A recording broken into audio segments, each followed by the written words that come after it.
Assalamualaikum warahmatullahi wabarakatuh. Selamat pagi sahabat seluler, salam sejahtera bagi kita semua. Kembali bertemu dengan saya Uday Rayana di acara Bincang Eksekutif. Pagi ini Bincang Eksekutif adalah episode ketiga sejak kita mulai 2 pekan lalu, dan kali ini kami akan membahas satu tema yang sangat menarik, yaitu mengukur dampak perang teknologi Cina versus Amerika Serikat. Satu hal yang sangat menarik adalah tema ini sangat hit saat sekarang ini. Memang isunya adalah tentang geopolitik, dan juga nanti kita akan menghadirkan narasumber yang berkompeten di bidangnya, yaitu Pak Didin Nasurin. Beliau adalah Managing Director dari Bening Communication, salah satu PR agensi terkemuka di tanah air. Beliau juga adalah pengamat politik Amerika Serikat. Jadi kalau teman-teman sempat kemarin membaca beberapa opini-opini atau pandangan yang seringkali dikemukakan oleh Pak Didin menyangkut pertarungan Pilpres yang belum lama ini dimenangkan oleh Joe Biden, memang Pak Didin banyak sekali menjadi narasumber yang media mengejar beliau untuk mendapatkan pandangan, dan saya sendiri mengikuti pandangan beliau dan 100% tepat. Ternyata Joe Biden menang menjadi presiden Amerika saat sekarang ini, mengalahkan Donald Trump yang sangat kontroversial, kira-kira gitu. Oke, saya sapa dulu Pak Didin. Pak Didin, selamat pagi Pak Didin. Selamat pagi Pak Uday. Sehat, Apa Pak? kabar Pak Uday? Sehat, Alhamdulillah. Alhamdulillah ya. Mohon maaf nih, Selamat pagi untuk mencuri sahabat waktunya seluler nih. juga. Jadi ceritanya malah pada saat saya ajak diskusi soal PR dan strateginya malah lebih melebar ya, lebih asik kira-kira ngebahas tentang ya. Ini hobi lah ya. Kalau PR kan pekerjaan, ini hobi gitu. Dan Iya, dulu iya, iya. saya sejak kuliah sih saya senang mengamati politik Amerika dan China. Menarik juga sih soalnya. Iya, iya, iya, iya. Apalagi belakangan ini kan juga semakin mengeras ya. Justru saya juga jadi challenging juga buat kami seluler, karena memang pada dasarnya media kami juga selalu mengangkat tentang pertarungan. Karena which is kalau kita bicara kompetisi pasar hari ini antara, bolehlah sebut brand-brand China yang sekarang ini menguasai panggung di dunia, bahkan di Indonesia gitu. Bahkan terakhir itu bahkan Xiaomi sudah nomor 1 di Indonesia ya kan. Boleh dibilang pertemuan yang luar biasa, karena brand ini baru masuk ke Indonesia tidak lebih dari 6 tahun yang lalu ya, kira-kira Betul. gitu. Jadi sudah nomor 1 dan mungkin top top top apa 5 besar vendor smartphone sudah dihuni oleh 5 brand asal China. Itu belum kita membahas tentang di industri jaringan ya, vendor jaringan Betul. ya kan, bagaimana Huawei sudah menguasai cukup dominan, kemudian juga CTA, dan hanya ada, kalau di jaringan ini kan bisnisnya cenderung lebih ke bersifat oligopolis gitu ya, tidak terlalu banyak pemain ya kan, artinya Ya, itu aja kan gitu ya. Kita lihat malah Ericsson yang bertahun-tahun sebelum menguasai panggung industri jaringan, sekarang mau nggak mau juga harus mengakui quote unquote keunggulan vendor-vendor jaringan asal Cina. Baik, saya mau sedikit ini nih, sebelum kita ngebahas tentang perang teknologi itu sendiri, kan sebelum masuk ke sekarang ini, sebenarnya kan perang teknologi itu tidak hal yang baru gitu ya. Kalau kita bahas atau kita angkat sedikit atau flashback ke belakang, itu tahun 70 atau 80-an yang memuncak kan, waktu kita menyukai apa Sony dengan Betamax itu untuk yang penyimpan video gitu ya. Kemudian versus VHS yang dimotori oleh Panasonic. Kemudian berkembang di tahun 90-an Blu-ray Cakram ya, penyimpan Cakram itu versus HD DVD. Jadi sebenarnya kalau bicara perang teknologi ini kan Pak Didin kan juga tidak terlalu, maksud saya adalah sesuatu yang jamak antara rivalitas negara. Kemudian juga antara Korea ya kan dengan Jepang betul. itu juga terlibat perseteruan terakhir juga, bagaimana Korea akhirnya tidak ingin bergantung pada produsen semiconductor dari Jepang, karena mereka juga terlibat, masih ada kaitan dengan bagaimana Korea tidak ingin merasa jadi bagian yang subordinasi dari Jepang yang pada saat dulu mereka menjajah di era Perang Dunia Kedua kan gitu. Nah, bagaimana Pak Didin melihat flashback yang itu, dengan apa beda dengan yang sekarang, dengan yang cerita kita yang kita mau angkat tentang perang teknologi antara melibatkan Amerika dengan Cina? Jadi kalau yang dulu mungkin lebih ke apa namanya standar ya dulu ya, mungkin antar vendor lah ya. Kemudian untuk China Jepang itu kan, Korea Jepang itu kan agak unik karena kan itu ada histori kan, penjajahan lah. Sampai sekarang dampaknya masih ada kan, sehingga itu bisa. Nah kalau Amerika dengan China itu kan sesuatu yang agak unik karena kedua negara kan sebenarnya saling ada ketergantungan ya.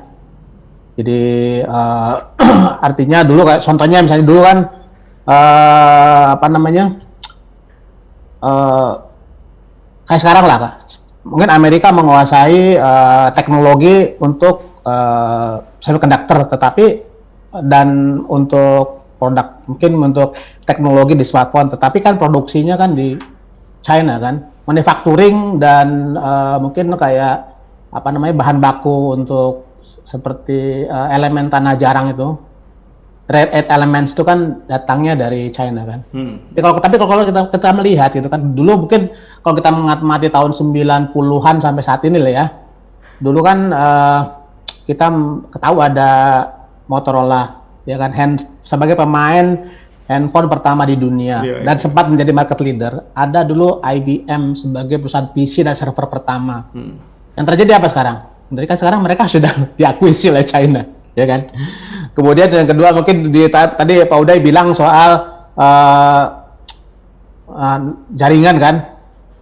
Dulu kan kita ada Lucent Technologies, ada Motorola Networks juga yang mereka sempat menguasai mungkin sekitar 30% pangsa pasar di selain dulu ada NSN, kemudian ada Ericsson kan. Sekarang mana? Mereka kan udah nggak ada, nggak ada kan, nggak ada kan.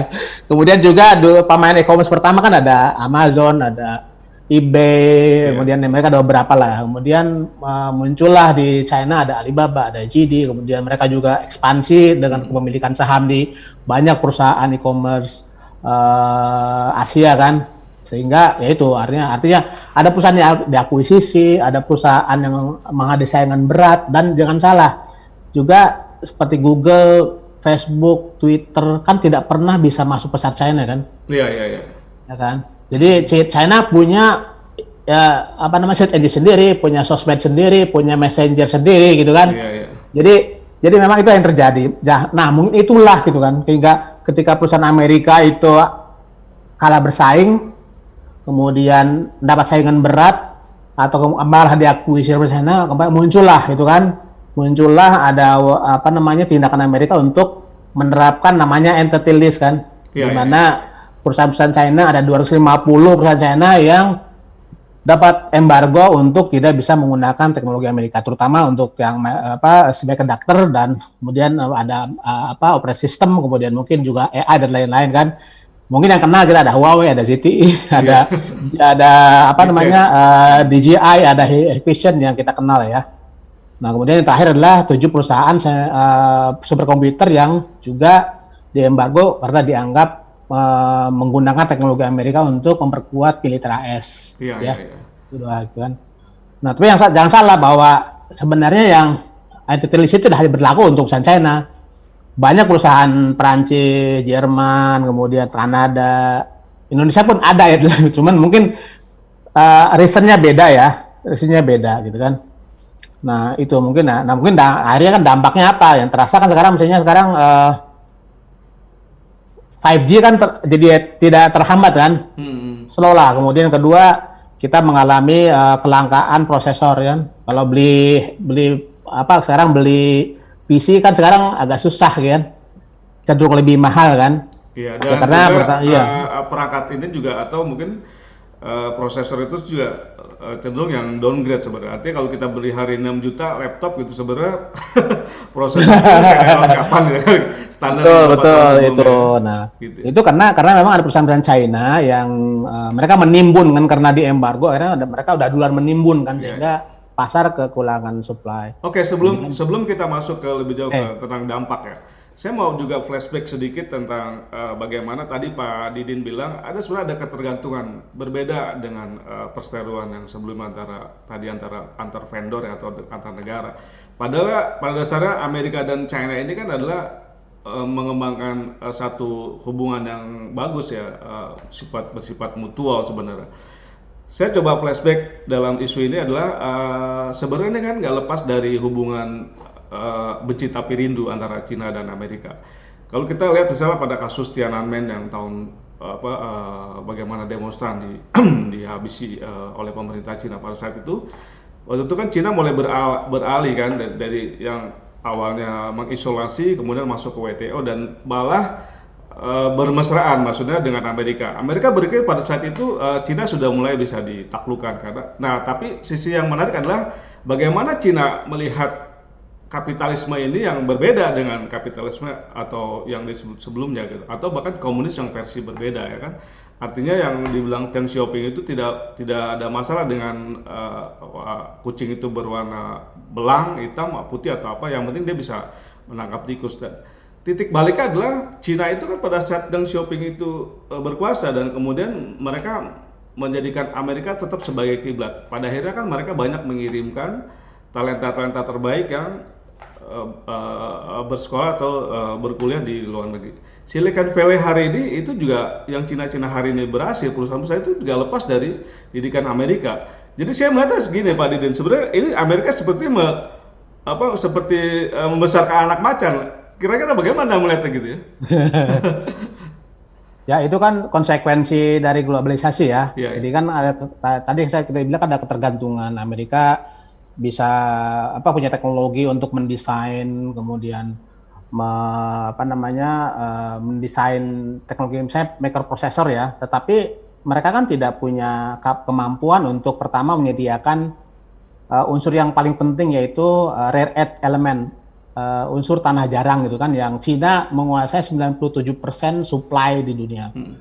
Jadi kan unsur tanah jarang tidak hanya untuk prosesor sih kan, seperti pesawat, kemudian mobil listrik itu memerlukan itu. Misalnya pesawat tempur F-35 misalnya, itu untuk satu unit pesawat itu diperlukan sekitar 500 kilogram unsur tanah jarang. Ya kan, itu ya China yang punya. Amerika tuh 80% dari China gitu kan.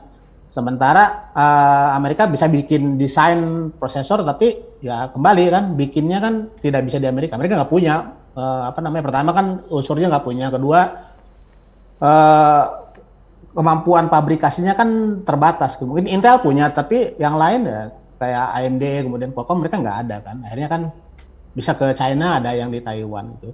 Jadi itu kan ketergantungan. Kemudian yang komponen juga. Sekarang untuk orang bikin mur-mur kecil di dalam komponen kan nggak bisa.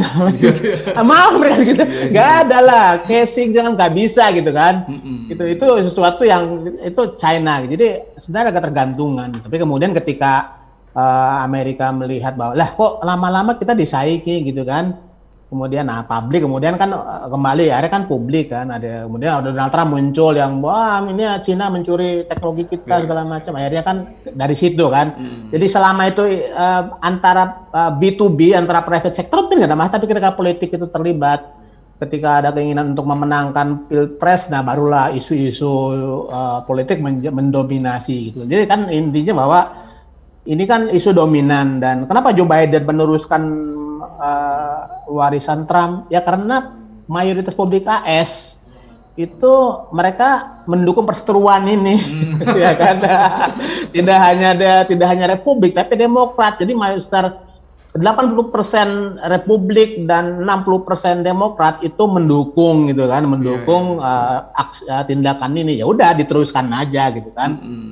Ya kan? Oke, jadi sebenarnya ini tadi Pak Didin bilang secara B2B private sector tidak masalah, tapi ketika isunya diambil oleh pada tataran politik menjadi berbeda ya, dan itu memang jadi sumbu atau jadi bahan bakar yang sangat bagus ya buat Donald Trump. Bahkan pada saat Donald Trump waktu itu naik jadi presiden Amerika pun juga salah satu isu yang juga diusung adalah tentang soal ini kan, soal bagaimana bisa memenangkan perang atau persaingan dengan beberapa negara, termasuk terutama adalah Cina yang dianggap sebagai tanda kutip musuh masa depan gitu. Tapi sebelum ke sana, memang apakah kita kaitkan kalau Amerika dulu kan memang selalu berusaha menjadi ini, pada saat misalnya perang dingin dia mencari musuhnya siapa gitu kan. Terus sudah selesai Rusia atau apa pindah kemana gitu. Kemudian sekarang ke Cina itu kira-kira apakah memang begitu? Negara ini memang memang memerlukan satu apa ya, maksudnya rivalitas supaya mendorong lebih gitu, push the limit, dan akhirnya Cina yang menjadi sasaran saat sekarang ini. Kenapa Cina yang menjadi setelah Rusia atau di eranya perang dingin, kemudian Cina yang menjadi sasaran dari Amerika untuk dimusuhi sekarang? Jadi kan memang dulu kan waktu perang dingin itu jadi presiden Donald, contohnya Ronald Reagan. Ronald Reagan termasuk satu presiden yang paling populer di Amerika gitu kan. Karena dia justru dikenal karena dia sangat sering melakukan aksi militer kan, ya kan. Dan kalau saya kemarin sempat nulis tentang dampak misalnya Joe Biden kemarin waktu menarik pasukan dari Afghanistan itu kan ada 13 personil Amerika yang meninggal kan karena bom bunuh diri. Kemudian langsung polling-nya langsung anjlok kan. Zamannya Ronald Reagan itu tentara Amerika sempat diserang di Lebanon dan hampir 250 personilnya kena kan. Dampaknya Ronald Reagan tahun berikutnya terpilih dengan pencapaian luar biasa. Mungkin satu yang terbaik di Amerika gitu kan. Gitu loh. Jadi ya itu gitu kan, bahwa ya memang salah satu yang bisa mendorong dukungan terhadap seorang cawapres kalau mereka merasa wah gue ini hebat nih di dunia nih gitu kan. Dia bisa menyerang Libya, bisa menyerang ini, bisa menyerang itu gitu kan, bisa musuhan sama Uni Soviet zaman dahulu gitu kan. Jadi ada pride Amerika sehingga wah ini presiden gue ini gitu kan. Nah itu sama lah Donald Trump gitu juga. Donald Trump itu kan dia secara sukses membalikan negara-negara bagian yang dulu mendukung Demokrat mendadak jadi Republikan karena dia berani secara retorika wah ini kita akan melawan China nih gitu kan. Dia telah mencuri pekerjaan-pekerjaan orang Amerika, dia telah mencuri teknologi kita, dia telah mengirim COVID ke Amerika gitu kan. Nah, itu. Jadi itu salah satu yang dia gunakan gitu kan. Jadi memang capres di Amerika seringkali memerlukan musuh di luar untuk memperkuat posisi daya saing di dalam negeri gitu kan, dalam pencapresan. Iya, artinya Joe Biden pun masih dalam konteks yang sama masih memiliki atau malah tapi tantangan Joe Biden kan juga tidak sederhana juga ya Pak Diden. Maksud saya gini, sekarang ini kan Cina sudah berbeda dengan 10 tahun. Oke lah, Cina bagaimanapun tumbuh di era yang memanfaatkan betul internet ini kan sebagai kekuatan mereka. Bahkan hari ini sebenarnya kan pertarungannya juga nggak lepas dari teknologi yang tadi Pak Diden bilang, artificial intelligence ya kan, semiconductor yang belum saat sekarang Cina kuasai, tapi dia akan bergerak ke sana kan. Kemudian ke arah 5G itu sendiri yang sekarang malah boleh dibilang kalau kita diskusi dengan vendor-vendor, mereka mengakui bahwa teknologi 5G yang dimiliki oleh Huawei itu jauh melebihi mengungguli vendor-vendor jaringan yang ada di dunia saat sekarang, termasuk Ericsson dan yang lainnya. Itu diakui oleh bahkan di Eropa itu sendiri. Kenapa? Makanya ada keberatan perusahaan-perusahaan operator seluler di Eropa untuk menggunakan jaringan yang digunakan oleh Ericsson atau Nokia, karena mereka juga satu secara perangkat teknologi lebih baik, kemudian juga harga juga dan service dan lain segala itu menjadi kekuatan dari vendor-vendor yang dibentuk oleh Cina ini kan gitu. Nah pertanyaan tadi yang Pak Didin, apa sebenarnya yang menjadi dan bagaimana Joe Biden bisa melihat situasi ini, karena tidak mudah sebenarnya menekuk pasar atau vendor Cina. Contoh misalnya Huawei, meskipun sekarang kalah dari sisi industri smartphone, tapi dia bergerak jauh, mungkin akan berkembang menjadi perusahaan software yang suatu saat bisa mengimbangi juga Google. Tindakan seorang presiden Amerika kan selalu dilihat dari bagaimana polling politik ya kan, itu menentukan arah angin kemana gitu kan. Nah mungkin kalau seperti misalnya kan Amerika dengan Cina punya persepsi sendiri-sendiri lah ya tentang persaingan itu kan, dan seringkali pemerintah itu kan mengabaikan kepentingan dari pebisnis lah ya. Ketika rakyatnya seneng gitu kan, happy dengan itu gitu kan, ya mereka ya nggak masalah gitu kan, gitu loh. Nah kalau versi Amerika kan pertama kan saya bilang tadi bahwa Amerika menganggap Cina itu sering banget mencuri teknologi mereka gitu kan. Dan juga Cina kenapa bisa jual murah karena mereka pakai politik dumping gitu kan. Dan misalnya contohnya misalnya sekarang kenapa China menguasai 97% supply unsur tanah jarang ya karena mereka dituduh salah satunya karena mereka ya pakai dumping juga sehingga industri tersebut di luar China nggak bisa berkembang, kalah saing untuk harga kan. Kemudian juga Amerika menuduh China memanipulasi mata uangnya, sengaja yuan tuh dibikin murah sehingga barang-barangnya murah. Kemudian kalau China versinya lah kita kan juga invest besar di R&D ya kan, kita punya pasar besar sehingga secara full economics kita lebih bersaing kan. Kita punya pasar besar sehingga ketika dijual keluar karena pengguna di dalam negeri sudah banyak jadi murah kan itu kan.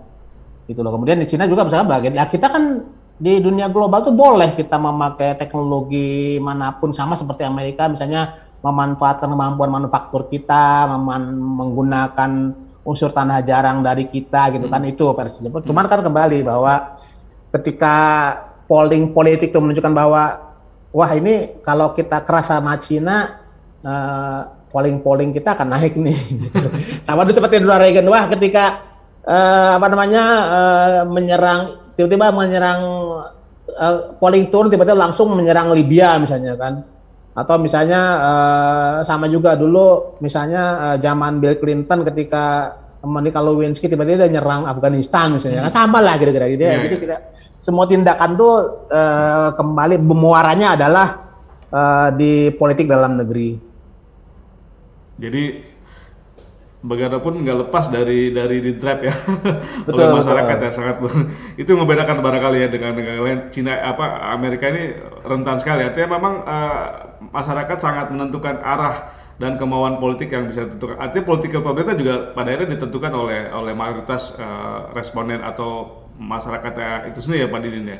Oke, persoalannya tadi yang Pak Didin bilang bahwa ini potensinya tadi kalau kita flashback yang kita awal diskusi tadi kan sudah terjadi perseteruan dua kubu yang berseberangan yang saya sebut tadi antara misalnya DVD ya antara Sony Betamax versus PHS ya kan kemudian Cakram tadi Blu-ray versus HD DVD. Nah sekarang kan ada kemungkinan juga ketika misalnya Huawei mengembangkan satu format teknologi atau operating system sendiri dan dia sudah juga meluncurkan yang disebut dengan Harmony OS itu kan artinya sudah menutup kemungkinan bahwa ke depan konsumen akan terpaksa tanda kutip harus memilih antara operating system mana yang gitu yang akan unggul dan masing-masing tentu punya kelebihan keunggulan masing-masing. Tapi yang pasti adalah konsumen di seluruh dunia tentu harus memilih lagi duplikasi atau yang Pak Didi selalu sebut decoupling itu ya. Gitu. Nah, bagaimana akhirnya dampak itu terjadi ke kita? Ini kan satu pilihan yang juga kita sebetulnya secoba ya kita masih negara yang disebut konsumen teknologi, kita bukan produsen. Jadi kita di tengah-tengah ya kan gitu. Jadi kan bisa dibedakan antara retorika dengan realita gitu kan. Retorika gampang gitu kan gitu. Jadi saya sekarang misalnya teknologi decoupling itu artinya bahwa Amerika sama China memiliki jalan sendiri-sendiri lah ya, gitu kan. Yang lebih dari sekedar dulu kan Betamax sama itu kan lebih ke perang standar gitu kan. Nah kalau sekarang kan benar-benar bahwa China memiliki supply chain sendiri, Amerika punya supply chain sendiri dan China harus tergantung pada teknologi yang dibuat sendiri karena Amerika udah nggak mau supply lagi gitu kan. Gitu loh. Jadi dan itu seperti Pak Uday bilang tadi kan sudah terjadi di Huawei kan. Huawei sekarang sudah karena sudah diambar pakai Android sekarang muncul dengan Harmony OS. Apakah nanti embargo China itu akan juga meluas ke vendor-vendor yang lain kita nggak tahu gitu kan. Kita nggak tahu gitu kan. Tapi yang pasti bahwa China sudah terbiasa kan, sudah terbiasa hidup tanpa Android, tanpa Google, tanpa Facebook, ya kan, ya kan. Sementara kemudian mereka bisa mengekspor produk mereka kan ke dunia global selain Amerika gitu kan. Jadi untuk satu batas tertentu decoupling itu sudah terjadi gitu kan untuk di jumlah produk. Kemudian, nah karena adanya entity list maka kemudian Cina juga semakin memperkuat upaya untuk meningkatkan kemandiriannya kan. Jadi China menargetkan 2025 tuh 70% produk yang teknologi Indo kan adalah produk dalam negeri gitu kan. Ya kan. Kemudian mereka juga punya namanya Vision 2035 strategi yang dimana mereka ingin menggunakan core teknologi di antara masuk mungkin yang sekarang masih sedang dikembangkan tuh seperti quantum computing dan mungkin AI lah yang Cina mungkin malah lebih punya keunggulan. Nah, dampaknya seperti apa? Ya dampaknya mungkin dibedakan antara publik konsumen di AS, konsumen di China sama konsumen di luar itu kan. Kalau di Amerika sekarang mungkin kalau kita lihat bahwa 50% lebih device yang menggunakan kan berbasis iOS kan. Jadi kayak Apple itu kan menguasai 50% pangsa pasar smartphone di sana kan, sehingga mereka udah happy dengan itulah ya. Jadi mereka ya juga misalnya mereka nggak seperti itu, akhirnya nggak peduli juga gitu loh, gitu kan. Kemudian pasar China ya mereka sama juga gitu, mereka ya nggak peduli, mereka udah terbiasa kok nggak pakai Google gitu. Jadi dua pasar tuh ya mereka udah masing-masing sebenarnya mereka udah tidak saling ketergantungan konsumennya ya. Kemudian ya paling yang di tengah-tengah ya Indonesia negara lain gitu kan. Tapi kita pun sebenarnya terbiasa kan, kita udah mungkin sebagian orang banyak yang udah punya smartphone 2 gitu ya, dan nanti kalau dulu misalnya wah ini saya pakai untuk dulu iPhone sama apa, sekarang pakai mungkin ini untuk teknologi China, untuk Amerika gitu kan. Cuman semuanya gitu, yang pasti semuanya baik bagi konsumen di Amerika, di China, maupun di Indonesia dan lain-lain, itu pasti belanja teknologi kita lebih mahal gitu kan. Indonesia karena manufakturnya nggak di China, harga iPhone pasti akan jauh lebih mahal gitu kan. Sama juga karena value economics-nya semakin kecil, maka barang yang dipakai di China juga lebih mahal. Indonesia apalagi beli perangkat 2 gitu kan, yang masing-masing mahal itu. Itu kira-kira gambaran simpelnya ya, kira-kira seperti itu gitu loh. Meskipun apakah kembali bahwa realistis nggak sih? Ya sebenarnya nggak realistis juga. Itu saya melihat bahwa decoupling secara total tuh akan susah lah. Akan susah. Secara supply chain teknologi itu akan susah. Iya. Dulu kan kalau pada saat perang misalnya yang saya sebut tadi antara Blu-ray sama HD DVD kan akhirnya yang menang adalah Blu-ray pada saat Warner Bros semuanya memindahkan ya, Hollywood itu menggunakan Blu-ray, padahal satu ada yang tumbang. Kemudian pada saat Sony versus Betamax versus VHS kan Sony yang kalah ya pada saat. Jadi ada satu yang adalah yang pasar menentukan ke siapa atau pemain siapa. Kalau ini kan persoalannya adalah bumbunya adalah negara yang menentukan kebijakan, itu yang menjadi susah ya kan, gitu. Nah, Pak Didin, persoalannya gini Pak, saya juga melihat bahwa ini kan nggak lepas dari ini sudah menyangkut pride nationality, which is kalau kita bicara hari ini adalah China adalah satu negara yang memiliki nasional sangat tinggi, ya kan? Kita sedikit belum lama lah ya dengan Olimpiade yang kemarin di 2020 di Tokyo ya kan gitu kan, buat yang akhirnya Amerika menyalip ya di akhirnya. Itu sesuatu yang mereka tuh udah kayak gimana gitu sampai jadi buat mereka tuh perak tuh bukan it's nothing gitu, sampai mereka tuh ya dianggap itulah sampai bully luar biasa gitu. Kalau sini di Indonesia kan perak udah luar biasa juga ya kan. Masa apalagi sana perak tuh udah bukan sesuatu yang ini gitu ya, indikator prestasi atlet ya gitu ya. Sampai sebegitunya gitu. Kalau bicara nasionalisme produk juga mereka sangat tinggi ya kan gitu. Artinya memang dari awal Cina ini kan bangkit dari keterpurukan, kegagalan, atau mereka suatu negara yang peradaban tinggi kemudian dijajah oleh bangsa-bangsa lain termasuk oleh Jepang, sehingga memunculkan rasa tadi yang pride nationalism itu yang dipelihara sampai sekarang gitu. Artinya kalau kita baca tarik saat hari ini gitu kan, ketika pabrikan-pabrikan Cina, panel-panel Cina, perusahaan-perusahaan besar Cina, mereka tetap ada rasa akan membela gitu ya. Huawei bagaimanapun adalah aset mereka kan. Yang terjadi adalah misalnya ketika Huawei membentuk satu atau OS sendiri yang disebut dengan Harmony, kan bukan tidak mungkin itu juga didukung oleh vendor-vendor yang lain gitu, bahkan oleh pemerintah Cina. Dan kebangkitan perusahaan-perusahaan teknologi internet Cina kan juga awalnya kan juga didukung sangat total oleh pemerintahnya gitu. Bahkan mereka memberikan pasar, memberikan venture capital, bla bla, dan akhirnya muncullah hari ini yang bisnis dalam 20 tahun berkembang lah, yang tidak menyangka kan, seperti kekuatan Huawei, CTA ya kan. Kemudian juga belakangan malah seperti kayak Bitten ya kan, TikTok itu juga satu sebenarnya keajaiban juga gitu yang didukung penuh oleh perusahaan Cina. Nah, kaitannya adalah tadi gitu kan, seperti pada Jepang, kebangkitan Jepang dari keterpurukan Perang Dunia Kedua kan mereka disebut dengan Japan Incorporated. Nah, apakah China Incorporated juga akan muncul dalam kasus sekarang, melihat mengantisipasi mereka respon ketika mereka disanksi oleh perusahaan-perusahaan atau Amerika? Jelas, kan visi Made in China 2025 itu kan jelas bahwa mereka ingin agar produknya 70% supply di dalam negeri kan dari produk yang dibikin sendiri kan. Nah itu kan sesuatu yang menunjukkan bahwa ya mereka sudah siap dengan menghadapi embargo teknologi yang dilancarkan Amerika gitu kan. Kemudian tapi jangan salah, nasionalisme di Amerika juga sekarang mulai naik. Di sana mungkin betulnya jadi white supremacist lah ya gitu kan.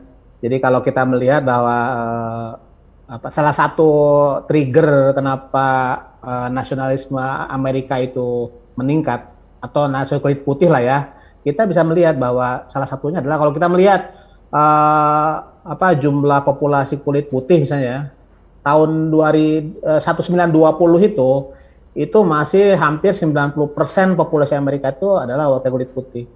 Sekarang itu sudah di bawah 60% gitu kan.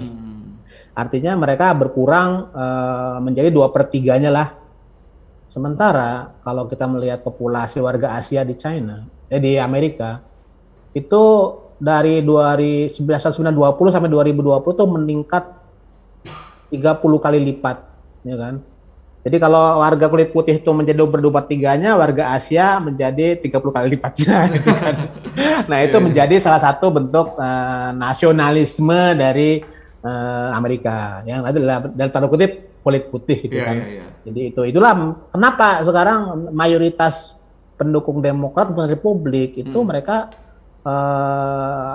mendukung sikap keras terhadap China. Padahal kalau dilihat bahwa salah satu pendukung utama Partai Demokrat adalah kelompok minoritas, termasuk keturunan Asia kan.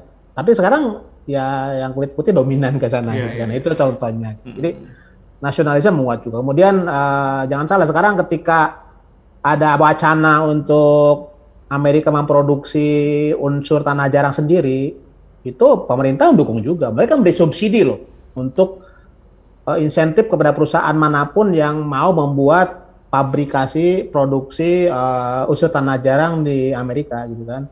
Itu. Jadi ketika politik itu menguat, maka pemerintah pun akan campur tangan untuk untuk mendukung pertumbuhan perusahaan lokal. Kalau di Amerika mungkin agak beda ya. Kalau di China bentuknya memang injeksi modal gitu kan. Kalau di Amerika caranya dengan memotong pajak mereka gitu kan. Kan sama aja kan. Jadi Partai Republik termasuk partai yang sangat sering sekali mendukung pemotongan pajak terhadap perusahaan Amerika. Jadi jangan salah. Jadi kadang-kadang orang kelas menengah di Amerika membayar pajak lebih besar daripada miliuner. Itu juga, atau lebih besar, atau perusahaan-perusahaan skala menengah bayar pajak lebih mahal daripada perusahaan-perusahaan blue chip gitu kan, karena ada kecenderungan untuk pemotongan pajak perusahaan besar gitu. Oke. Memang soal nasionalisme ini memang sesuatu yang juga jadi semacam bara juga ya, karena di satu sisi kalau China memang sudah terbentuk dari awal, tapi kalau tadi pada cerita kalau di Amerika karena ada perubahan demografis ya, bagaimana jumlah white kulit putih itu juga menjadi yang lebih terbuka lagi dalam situasi sekarang, yang memang akhirnya menjadi sisi yang pendorong utama juga, yang Joe Biden melihat bahwa harapan mereka rivalitas yang tetap unggul ya, white Anglo-Saxon ini kan tetap tidak ingin jadi ras yang dibawa bahkan oleh China itu sendiri kan gitu. Nah pertanyaan gini Pak Didin, tadi Pak Din nggak sebut bahwa pada akhirnya kan bicara perang teknologi ini kan akhirnya kan juga bicara win or lose gitu kan, atau lose gitu kan. Misalnya tadi dalam situasi yang Pak Din cerita bahwa yang membedakan adalah perusahaan-perusahaan Amerika pun yang besar, sebenarnya pasar terbesar mereka juga adalah ada di China, seperti kayak Apple ya kan. Jelas-jelas bahwa perangkatnya hardware diproduksi di banyak pabrik di China kan gitu. Nah ini kan juga sebenarnya kan sangat menyulitkan perusahaan-perusahaan Amerika itu sendiri sebenarnya, karena satu sisi pasar, tapi nggak lepas juga dari persoalan kebijakan politik yang ini kan pasti akan menyulitkan mereka untuk bermanuver gitu kan. Sementara persaingan sangat ketat gitu. Nah, Pak Din melihat bagaimana ya sebenarnya perusahaan-perusahaan Amerika ini mengantisipasi perang teknologi ini, pas contoh kasus yang dialami oleh Apple ini. Oke. Jadi saya bilang tadi bahwa secara retorik iya, tapi secara realita nggak, susah lah ya kan. Tadi bahwa Amerika sangat tergantung pada misalnya relokasi lah, boleh Amerika relokasi dari China ke Amerika sendiri atau ke negara lain. Tapi untuk membangun supply chain manufaktur itu kan nggak mudah gitu kan. Mau bikin pabrik more di Indonesia yang kecil-kecil gitu, mau bikin pabrik casing, itu perlu berapa lama gitu. Apalagi misalnya sekarang membangun pabrikasi refinery untuk unsur tanah jarang itu gitu kan. Itu diperlukan paling tidak waktu 10 tahun. Ya kan? Untuk sebuah negara membangun refinery untuk unsur tanah jarang. Dan jangan salah bahwa di Amerika lebih susah karena kan unsur tanah jarang di Amerika ada radiasinya juga. Untuk produksinya juga pasti akan memakai banyak bahan kimia, limbah kan, itu akan susah di Amerika. Mungkin Amerika bisa Meksiko atau mana, tetapi tetap waktunya lama gitu kan. Sementara China kan sudah jelas menguasai itu kan. Dan mereka sudah invest besar-besaran di tech untuk R&D gitu kan. Kayak saya baca di satu media China bahwa ada perusahaan China yang sekarang tuh mereka mencari 20.000 orang desainer prosesor misalnya. 20.000 ya? Ini 20.000, mereka dibutuh lowongan 20.000. Wah itu kan luar biasa gitu. Wah, mereka ambisius banget gitu. Jadi sebelum Amerika bisa membangun pabrik untuk produksi tanah jarang, mungkin China sudah bisa membangun desain prosesor baru gitu kan. Gitu.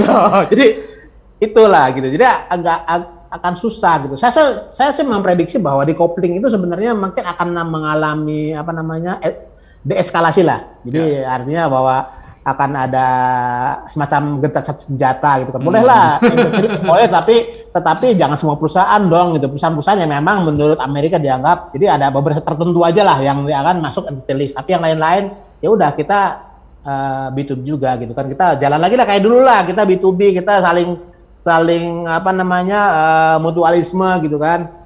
Karena pada akhirnya ketika rakyat Amerika, lah kok ini harga iPhone semakin mahal, kok ini harga barang-barang kebutuhan rumah tangga makin mahal gitu kan. Ya akhirnya kan mereka kan berbalik gitu, wah ini gara-gara Joe Biden nih gua jadi harga iPhone makan kembali kan. Ujungnya mau tidak mau harus ada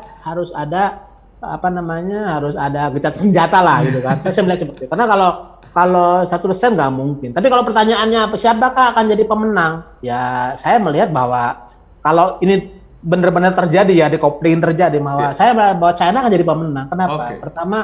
Pertama saya bilang tadi itu kan. Pertama itu adalah China kan suatu perusahaan sebuah negara otoriter yang komando, sehingga nggak ada yang membantah lah ya kan. Apalagi Xi Jinping sekarang sudah menjadi presiden seumur hidup. Iya. Tidak ada yang membantah lah ya kan. Pokoknya negara mau begini ikutin gitu. Sementara Amerika kan negara yang sekarang ada republik, ada demokrat, masing-masing gontok-gontokan gitu kan. Tergantung yang menang presiden yang mana, yang kalah yang mana gitu kan. Itu kan tidak, sehingga ya susah menerapkan itu kan. Kita gue gak mau yang nyuruhnya presiden demokrat ya, sama kalau gak mau itu kan. Kemudian yang kedua bahwa Cina itu kan sudah sangat ekspansif lah ya. Jadi dengan inisiatif misalnya kita kan ada namanya Belt and Road gitu kan, membangun infrastruktur di mana, kemudian ada New Silk Road gitu kan, membangun jalur transportasi sehingga menghubungkan China dengan negara-negara tetangganya. Itu udah 70 negara udah ikut program itu gitu kan. Sementara Amerika kemana? Amerika udah bantu mana aja gitu kan. Mereka sibuk dengan Afghanistan, sibuk dengan Irak, sibuk dengan Syria gitu kan. Mereka nggak sempat tuh gitu kan mikirin bantuan ekonomi ke negara-negara sekutu mereka gitu kan. Jadi kayak susah lah ya kan. Kemudian yang ketiga ya investasi China di teknologi itu kan membuat dia bisa bikin lompatan ya kan.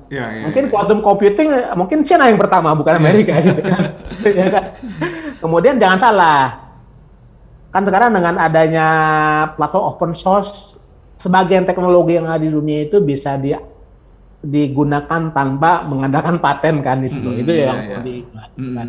Jadi itu Pak Uday. Iya, oke, menarik. Tadi saya juga catat yang Pak Didin sebut bicara pasar, bisa strategi, bisa otoriter negara sistem itu ya kan. Kemudian yang juga sangat concern juga saya adalah tentang lompatan teknologi itu sendiri, karena betul yang tadi Pak Didin sebutkan bahwa hari ini aja bicara tentang paten ya kan, pencapaian dan pertumbuhannya jauh dimiliki oleh perusahaan Cina, bahkan compare sama perusahaan-perusahaan Eropa dan Amerika Serikat. Kemudian juga spend ini yang sangat penting, terutama dari sisi R&D. Angka R&D perusahaan-perusahaan Cina itu luar biasa. Malah Huawei itu udah nomor 1 atau nomor 2 ya berdasarkan PC terbaru dari Forbes itu kan, untuk alokasi anggaran R&D. Jadi nggak salah kalau Huawei itu lompatannya luar biasa. Jadi dari 20 tahun lalu belum apa-apa udah bisa menyaingi Apple ya, menyaingi perusahaan seperti Amazon, dan juga yang penting seperti kayak Intel yang sebelumnya selalu ada di pada puncak gitu, bahkan perusahaan-perusahaan Korea atau Jepang gitu. Ini satu hal yang artinya kalau bicara rivalitas teknologi nggak lepas juga dari seberapa banyak dana investasi yang mereka gelontorkan untuk R&D. Yang menarik adalah perusahaan sekelas ZTE yang juga sebenarnya secara peringkat ada di bawahnya Huawei pun tidak mengurangi, meskipun mereka juga kemarin 2018 2019 sama seperti Huawei di ban oleh Amerika juga, tapi tetap menganggarkan R&D yang juga besar, dan itu malah performa terakhir dalam 1-2 tahun ini udah mulai kelihatan. Setelah di ban mereka mulai kembali bisa menuai laba gitu. Jadi bagaimana Pak Didin sudah melihat lompatan teknologi itu relevansi dengan anggaran R&D yang terus-terusan mereka gelontorkan cukup banyak, meskipun kondisi mereka sebenarnya susah juga ya kan, dengan kondisi embargo Amerika itu ya. Jadi saya belajar dari dulu salah satu klien yang justru ketika pasarnya lagi turun, penjualan menurun, justru mereka meningkatkan R&D gitu kan. Ya, itu. Artinya mereka berpikiran bahwa lah justru kalau kita pasar lagi sepi begini, kita meningkatkan R&D, bahwa ketika pasar tuh naik lagi, kita udah lebih unggul dari pesaing gitu kan. Gitu loh. Jadi memang investasi R&D dalam keadaan susah tuh sebenarnya justru itu datang dari Amerika juga sebenarnya. Kalau saya melihat ya. Itu karena dulu saya pegang satu perusahaan Amerika yang punya filosofi begitu gitu kan. Itu mungkin hampir 20 tahun yang lalu ya. Artinya ya begitulah yang terjadi gitu kan. Jadi saya percaya bahwa artinya kalau karena kita percaya bahwa ketika kita berusaha keras maka pasti akan ada hasilnya kan. Ya, sama ketika betul. Mereka jadi sama seperti misalnya contohnya apa? Misalnya Israel lah. Israel itu kan perusahaan negara yang dikelilingi oleh musuh-musuh kan. Sehingga dia ya investasi untuk mengembangkan teknologinya gila-gilaan. Jadi mungkin dalam beberapa hal kayak kemarin yang cerita soal software yang bisa menghack WhatsApp siapa kan dari sana gitu. Kemudian banyak gitu kan kira-kira. Jadi kira-kira itulah ya. Jadi ketika perusahaan itu sebuah negara atau perusahaan itu dipersulit oleh pihak lain, maka ya akhirnya dia kan akan berusaha keras untuk bisa mandiri kan, dan itu bisa terjadi sama Cina gitu. Buat perusahaan-perusahaan Cina. Betul. Nah, tapi kalau bicara soal kemampuan teknologi, kan nggak lepas juga dari kalau Amerika selalu mengunggulkan ya ikonnya adalah Silicon Valley di California itu kan, itu menjadi satu magnet. Bahkan perusahaan-perusahaan China hari ini yang juga besar, contoh seperti kayak Baidu atau yang lainnya seperti juga yang sekarang berkembang BitDance dengan TikTok itu kan juga insinyur dulu juga hasil dari Silicon Valley ya kan, cerita hari ini kan gitu ya. Nah, menurut Pak Didin bagaimana ya? Kan nggak mungkin ketika Amerika sudah menutup akses gitu buat talent-talent terbaik Cina untuk belajar di Silicon Valley, sementara Silicon Valley pun juga mengalami hal yang mungkin tantangan juga dari sisi, karena Amerika adalah negara terbuka yang justru berkembang karena imigran-imigran ini yang punya kemampuan luar biasa dan mereka berkompetisi, sehingga akhirnya muncullah perusahaan-perusahaan besar hasil dari Silicon Valley.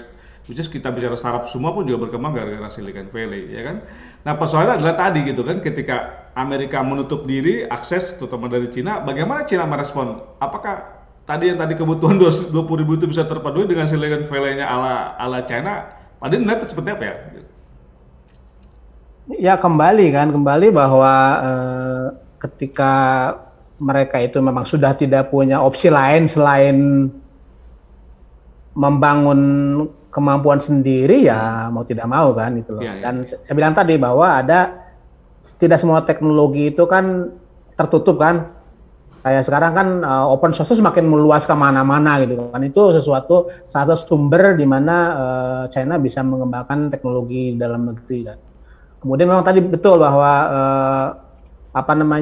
Amerika yang terutama di bawah Donald Trump ya, yang semakin mempersulit kedatangan imigran dari luar negeri, baik dari China maupun dari tempat lain gitu kan. Itu kan memang akan menghambat perkembangan pertumbuhan teknologi di sana kan. Saya sempat melihat tuh, saya pernah pegang sebuah perusahaan teknologi semiconductor yang ketika saya buka itu di dalamnya ya, bahwa orang-orang yang pegang paten itu rata-rata ya ada orang Israel, ada orang asal India, ada orang asal China, ada yang asal Irak, Iran bahkan ya gitu loh. Artinya bahwa ya itu perusahaan tersebut bisa tumbuh karena paten yang dibawa oleh sebagian oleh kelompok orang-orang imigran gitu. Jadi kalau bayangkan kalau mereka akhirnya tidak bisa masuk ke Amerika ya nggak bisa gitu. Artinya bahwa mereka hanya berkembang dengan separuh dari orang-orang yang ada. Sementara kalau misalnya itu dibuka ya mereka akan tumbuh lebih cepat karena didukung oleh talenta-talenta dari luar juga. Iya. Oke.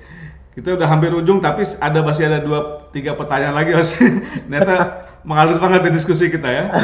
Yang penting ini Pak Didin, saya melihat bahwa selama ini gaung-gaung dari Amerika selalu menempatkan posisi perusahaan Cina itu yang di entity list itu kan juga 50 perusahaan itu juga adalah termasuk kategori ancaman keamanan. Nah, ini pun juga selalu terus digaungkan sekutu-sekutunya gitu. Nah, bagaimana Pak Didin melihat apakah betul soal ancaman keamanan itu juga mungkin kalau kaitan dengan Indonesia? Bisnis kita bicara pasar sebenarnya kan. Smartphone hari ini kita udah sangat familiar, anak-anak pun juga sangat terbiasa, milenial ya kan. Kemudian juga teknologi lain gitu kan di jaringan, apalagi kita sekarang menuju 5G ya kan, sudah diluncurkan meskipun masih terbatas dari sisi layanan gitu kan. Ke depan nih soal teknologi tidak akan bisa dibendung ya kan. Pada akhirnya kita harus mensiasati itu kan gitu, bahwa apakah betul buat di tingkat makro maksud saya kebijakan politik itu dikaitkan dengan soal ancaman keamanan, sejauh mana Pak Didin melihat isu-isu ini kaitannya dengan Indonesia sendiri Pak Didin? Jadi di tingkat negara gitu kan, jadi saya aksi memata-matai, aksi ingin satu negara mempengaruhi negara lain kan sebenarnya biasa aja kan. Itu sesuatu yang dari zaman dahulu sampai sekarang ya terjadi. Kayak dulu Majapahit misalnya sampai masuk ke Asia Tenggara itu kan selama lah. Jadi dari zaman dahulu sampai sekarang ya begitulah gitu kan. Dunia politik kan begitu gitu kan. Padahal zaman dulu juga pakai ini ya, burung dara ya. Ya, cuma bedanya kan dulu teknologinya apa sama aja gitu kan. Jadi sikap ekspansionisme itu kan sesuatu kecenderungan setiap negara lah ya. Setiap negara apalagi kekuatan gitu kan. Nah, bagaimana Indonesia? Indonesia kan sebenarnya kita punya kekuatan juga meskipun tidak sebesar mereka lah ya. Nah, bagus Indonesia kan punya undang-undangnya kan, kita punya namanya politik bebas aktif kan. Nah, itulah. Jadi artinya kita memang secara konstitusi tidak boleh berkiblat pada satu negara, satu ideologi atau negara, sehingga ya kita misalnya secara konstitusi tidak boleh kita mengiblat ke China, nggak boleh juga. Kita berkiblat ke Amerika nggak boleh juga gitu kan. Kita ke Eropa aja nggak boleh. Tapi kita justru harus berada di tengah-tengah, kita merangkul China, tapi juga kita merangkul Amerika, merangkul Eropa gitu kan. Sehingga dengan cara seperti itu justru kita mungkin akan lebih survive dibandingkan dengan negara-negara yang mulai beraliansi gitu kan. Ya kita melihat lah, misalnya sekarang Afghanistan kalau dari secara kesukuan dengan Indonesia udah jauh lebih beragam gitu kan. Jadi Afghanistan kan sama juga negara yang multi rasial juga gitu kan. Tapi karena mereka tidak bisa memanage itu, kemudian berkiblat pada satu orientasi politik, akhirnya mereka akan menjadi korban kan. Nah, kita mungkin sekarang pada posisi secara konstitusi bagus, secara harmonisasi antar etnik bagus, ya kita pertahankan itu gitu kan. Kita tidak boleh berkiblat pada satu negara, menjadi bagian dari nggak bisa, secara konstitusi kan nggak bisa. Jadi saya pikir itu kita pada posisi bagus. Kita mungkin akan lebih survive dibandingkan dengan negara-negara lain yang punya orientasi untuk menjadi subordinasi dari satu kekuatan besar. Iya, iya. Yang menarik ini Pak Didi, ini kan satu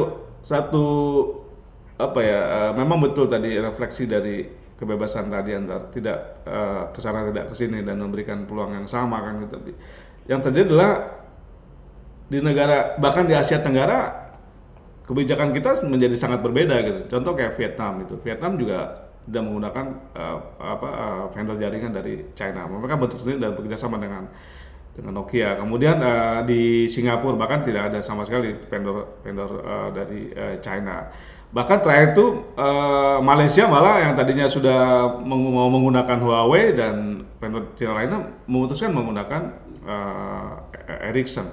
Jadi ada satu hal yang menarik nih dari persoalan di geopolitik, khususnya di tingkat regional, bagaimana Indonesia bisa menempatkan posisi kita sendiri gitu di tengah rivalitas antara persaingan vendor jaringan, terutama karena kan ini 5G udah tinggal nunggu waktu sebenarnya untuk deploy ketika pemerintah kita bisa membebaskan tanda kutip spektrum yang lebih lebar ya, contoh di 2,6 atau di 3,5 gitu yang memang comply dengan ITU, lebih rekomendasi ITU itu 5G ini akan sangat luar biasa pertumbuhan dalam 2-3 tahun ke depan. Itu hanya persoalan waktu gitu. Dan hari ini makanya coupling itu udah mulai dikejar gitu kan.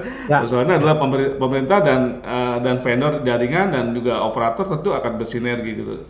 Kita mengambil posisi tadi gitu, tadi Pak Didin bilang gitu kan, ketika negara lain sudah kelihatan eksklusivitasnya terbaca itu, tapi kita mungkin terlepas dari persoalan saingan politik ya, beda dengan misalnya dengan India karena memang dia tidak mau menggunakan ada persoalan itu kan ada sensitivitas yang tadi saya bilang tadi, ada isu keamanan kan itu. Padahal ternyata bagaimana karena soal 5G ini tinggal nunggu waktu Pak untuk berkembang lebih masif lagi dan sudah di launch, dan Excel mungkin akan tinggal nunggu waktu lagi untuk launch komersial mengikuti jejaknya Telkomsel dan Indosat Pak. Yang paling penting itulah kita menerapkan semuanya itu untuk dengan pertimbangan pragmatis lah ya, bukan karena ada unsur politik di belakangnya atau ada apa-apanya gitu kan. Artinya kayak pragmatis ya udah, ini kan vendor yang menawarkan dengan harga murah, teknologi lebih baik ya kan. Ya mungkin vendor lain juga mungkin kalau bisa ya cobalah kasih tawaran yang juga lebih sama-sama murahnya juga ya kan. Mungkin itu aja sih menurut saya. Jadi selama itu pragmatisme yang menjadi drivernya nggak masalah. Tapi kalau misalnya kita memakai satu brand karena ada di belakangnya ada tekanan lah, ada unsur apalah gitu kan, itu mungkin berbahaya. Tapi selama itu didorong oleh mekanisme pasar, pragmatisme, saya pikir kita nggak masalah sih itu. Tidak ada urusan dengan kaitan dengan tadi ya soal benar. Keamanan nasional yang selama ini dengar-dengungkan gitu. Saya takutnya pemerintah Malaysia mengambil keputusan karena mungkin memang juga karena desakan Inggris dan Amerika kan gitu. Dan sejauh ini sih kita melihat bahwa apa yang dijadikan atau parameter operator seluler bermitra tetap dengan vendor-vendor jaringan yang itu lebih kepada pendekatan bisnis ya, murni ya, tidak ada kaitan dengan itu ya tadi. Pengaruh politik ada, tetapi saya bilang tadi bahwa karena kita sebagai negara yang menganut politik bebas aktif, maka ya kita pada akhirnya aspek bisnis lah ya, aspek bisnis, pragmatisme itu yang paling menentukan, bukan tekanan atau ketakutan pada satu negara tertentu gitu.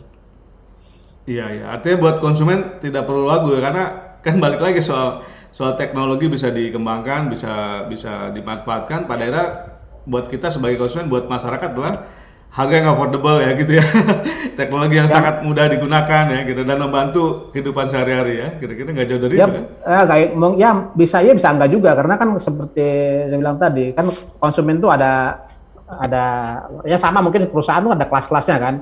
Kayak konsumen mungkin kayak saya tuh ya masih melihat harga gitu kan. Tetapi kayak misalnya ada satu anak saya yang aku nggak mau lah Android, pokoknya aku nggak mau Android, pokoknya iPhone. Ya kan? Jadi antara iPhone yang misalnya 64 GB dengan Android yang 256, ya mendingan pilih iPhone gitu kan. Padahal jauh ya. ya Gitu ya. Iyalah. Itu loh ya, karena sebenarnya tadi ya seperti itu gitu kan, anak ya pokoknya kayak apa namanya? Ya penting brand lah, saya percaya dengan brand ini. Sama juga mungkin ada operator yang memilih jaringan selain dari China karena ya saya lebih percaya, karena mungkin di negara lain afiliasi kita pakai ini juga, saya percaya percaya deh gitu kan. Jadi tidak semata-mata harga, karena mereka mungkin melihat bahwa manfaatnya udah mereka rasakan oleh perusahaan afiliasi mereka di negara lain gitu kan. Jadi kembali bahwa kayak misalnya kita inilah tender tidak selalu harga juga gitu kan. Selalu harga juga, ada pertimbangan lain kan. Gitu. Iya. Luar biasa nih. Gak terasa ternyata sudah hampir 1 jam nih. Sebenarnya pengen lebih jauh nih diskusi dengan Pak Yus dan nggak mengalir terus ya. Kalau ngobrol sama saya bisa berjam-jam. Nanti teruskan di kantor deh, Budai. Baik, satu hal yang mungkin Pak Didi ingin sampaikan sebelum kita tutup diskusi kita, apa Pak Didi dari konstelasi yang terjadi hari ini, yang saya tadi setuju sedikit mendapatkan wawasan baru ya, pada akhirnya bicara pressure group dari company ya kan, yang bicara adalah soal pragmatisme itu tidak ada yang sebenarnya yang win atau yang lose gitu kan, ya kan? Karena satu pasti akan mengalah juga gitu kan, lebih kepada pragmatisme ya, karena politik itu tadi yang lebih, padahal masyarakat sendiri akan menilai ketika harga murah atau harga mahal pilihan yang mana ya gitu. Jadi pertama bahwa decoupling teknologi itu mungkin tidak akan semenyeramkan yang dibayangkan banyak orang lah ya. Jadi pada akhirnya akan Amerika sama China most likely mereka akan ada gencatan senjata, sehingga ya yang akan menguntungkan konsumen lah di negara mereka masing-masing maupun di negara lain seperti Indonesia. Yang kedua, Indonesia sudah pada posisi bagus ya kan, kita multi etnis, multi agama yang more or less harmoni lah ya. Kemudian konstitusi juga mengharuskan kita untuk netral, sehingga jagalah itu baik-baik gitu kan ya.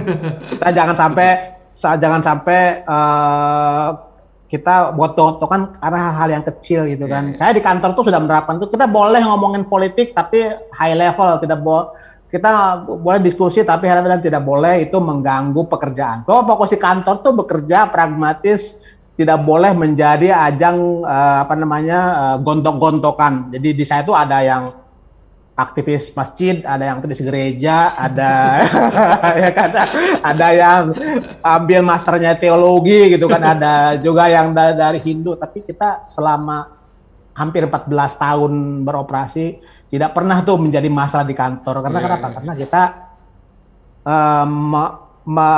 kita mengakui adanya pluralisme itu. Tetapi kita juga memahami bahwa di kantor ya waktu untuk bekerja gitu, kerja, jangan mikirnya lain-lain. Kayaknya di bening benar-benar nilai Gus Dur ya, pluralisme diterapkan ya. Kita diterapkan maksudnya. Jadi pemilu mau apa, pilkada DKI mau pemilu, kita aman terus gitu kan. Gak pernah ada ketegangan di kantor. Kan di kantor kerja loh, kita nggak menemani gitu kan. Kalau mau ikut kampanye cuti silakan, kita nggak ada hambat. Mau ikut pawai-pawai itu 212 silakan, tapi cuti gitu, nggak boleh bawa ke kantor gitu, nggak boleh di hari kerja. Gitu, boleh. Kita tuh boleh, apapun boleh, tidak dihambat loh. Ya, misalnya, Pak, sorry hari ini saya mau ada urusan gereja, saya cuti. Ya udah, kita ambil cuti aja sehari urus di gereja gitu. Gak apa-apa gitu loh, ya kan? Gitu. Ya, menerapkan tepat pada saat waktu yang tepat di tempat yang tepat ya Pak Didin ya. Iya, begitu. Betul, betul. Baik, baik. Oke, yang pasti saya sangat menitik garis bawahi tadi Pak Didin sebut bahwa decoupling ini mungkin menjadi satu bayang-bayang juga awalnya yang menakutkan, tapi pada akhirnya pragmatisme juga akan menentukan juga karena di tengah negara pasti ingin mandiri sebenarnya kan, tapi nggak mungkin juga hari ini tidak ada yang disebut negara total mandiri ya kan, kecuali Korea Utara kali. Nggak tahu. Tapi kelaparan. Ya kan, pilihannya mau sejahteranya rakyatnya atau bikin mau kemana negara rakyatnya gitu ya. Betul. Oke, satu buat Pak Didin ya, terakhir closing ya. Bagaimana sebenarnya petanya sendiri di Indonesia nih, dengan kondisi persaingan teknologi tadi? Apakah Huawei yang notabene yang sekarang ini dalam posisi yang terjepit, kemudian bisa mengembangkan teknologi baru yang disebut Harmony itu, dan juga akan didorong, apakah nanti ke depan Harmony ini akan jadi satu produk mainstream gitu yang bisa mengimbangi? Ini prediksi aja dikira-kira. Ya, pada akhirnya kan konsumen yang memilih lah ya. Ya. Konsumen kan memilih, kan tidak hanya faktor murah, tapi juga misalnya untuk ekosistem segala macam. Jadi saya tidak bisa prediksi lah ya, karena angin nanti akan bertiup ke arah mana kita nggak tahu. Ya, saya bisa punya pendapat pribadi, tapi karena ini karena saya juga bekerja di bidang teknologi ya, saya tidak bisa banyak berkomentar tentang satu brand lah ya. Jadi ya intinya bahwa pada akhirnya kan pasar yang menentukan lah ya, gitu loh. Dan di dalam dunia itu kan kita harus melihat bahwa ada naik turunnya satu brand yang dulu dominan tiba-tiba menjadi hilang, atau ya hilang ada kan yang dulu hilang gitu kan. Ada yang dulu dominan menjadi apa namanya, yang saya dulu jadi market leader ya tiba-tiba udah nggak ada di Indonesia ya kan, gitulah kira-kira. Jadi itulah yang terjadi di pasar. Yang terakhir gini, adalah dengan Amerika itu sendiri. Joe Biden kan belum setahun menjabat, tapi prediksinya kan balik lagi kan soal 4 tahun. Dalam 4 tahun is meaningful buat Joe Biden gitu kan. Lalu prediksinya Pak Didin bilang tadi, decoupling ini mungkin akan mereda dan somehow nanti akan ada satu kutub baru atau kebijakan baru yang mencoba menyelaraskan perseteruan tadi kan. Nah, apakah tadi itu relaksasi anggaplah bisa sebut ada atau penyatu kubu ini terjadi dalam Joe Biden, atau malah tetap akan carry over di pemerintahan selanjutnya? Bisa di Joe Biden, bisa di pemerintahan selanjutnya gitu. Tapi saya melihat bahwa itulah apa namanya akhir yang realistis dari ketegangan ini gitu kan. Jadi yang pasti bahwa ujung-ujungnya publik Amerika itu memilih seorang capres itu bukan dari apakah dia hebat di perang, bukan berarti mereka misalnya bisa mendikte negara lain. Ujung-ujungnya adalah urusan dapur ujung-ujungnya. Ya kan, dia bisa apakah bisa dapat pekerjaan, bisa mengirim keluarga, barang-barang barang-barang terjangkau apa enggak gitu kan, ujungnya gitu. Ronald Reagan dulu disangka-akan hebat, tapi karena dilihat ketika di dalamnya ternyata Ronald Reagan menang bukan karena dia hebat di Lebanon, bukan karena hebat di di perang dingin, tetapi karena selama dia memerintah ternyata Amerika keluar dari resesi, ya kan. Kemudian Amerika misalnya dia bisa menurunkan tingkat pengangguran. Jadi rata-rata presiden Amerika tuh jatuh bukan karena lain-lain, tapi karena masalah ekonomi. Ekonomi juga ya. Itu aja, ekonomi. Udah lah. Artinya keputusan Biden juga menarik Afghanistan sebenarnya dari persoalannya juga dipicu oleh ketimbang ngapain triliunan rupiah tiap tahun digelontorin ya, Pak. Iyalah, ya. Daripada duitnya dikasih ke Afghanistan, mendingan untuk dikasih ke money politics kan. Atau bisa Dalam bentuk dialihkan. lain ya, dalam bentuk lain kan. Daripada Afghanistan mendingan dikasihkan ke konstituen dengan cara lain ya, dengan subsidi lah, whatever gitu Iya, kan. atau Ya, itu dialihkan ke kira-kira. wilayah lain yang sekarang kan nggak lepas juga, misalnya pertarungan kaitan dengan Cina tadi kan di wilayah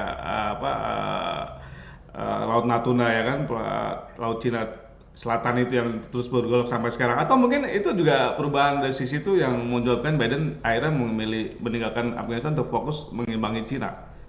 Ya itu salah satunya lah, salah satunya ya. Jadi memang kan apa namanya Asia Timur kan selalu berfokus, tetapi terdistraksi oleh konflik-konflik warisan kayak Afghanistan, Syria dan lain-lain kan, Irak gitu kan. Nah dengan dia mengurangi fokus di apa namanya di Afghanistan kan berarti kan akan nambah fokus di keamanan di Asia Timur, Asia Tenggara kan. Jadi ya itu emang ada apa namanya ada kepentingan juga di situ.